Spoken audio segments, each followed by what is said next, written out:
27 июля проводится в эту пятницу День работников торговли.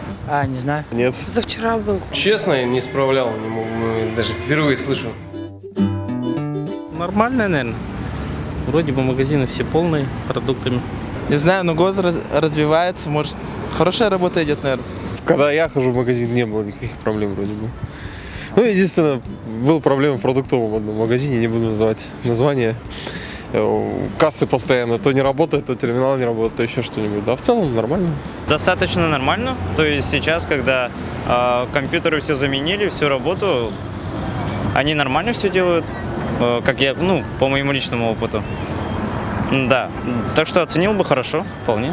Сервис в области торговли оставляет желать лучшего, но мы идем к успеху. Я думаю, когда-нибудь это будет достойно, на достойном уровне. Поздравляю вашим днем. Это очень хороший день. Без торговли ничего нет. Я думаю, что надо пожелать им больше позитива и терпения на такой работе, которая довольно стрессовая. Поэтому, стрессоустойчивости тоже не помешало бы. Самое главное, чтобы оборот шел хороший.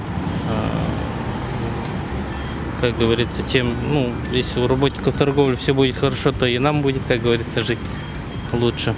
Пусть клиенты всегда будут рады. Побольше хороших покупателей, доброе начальство и побольше зарплат. Счастья, здоровья, долгожития. Торгуйте честно.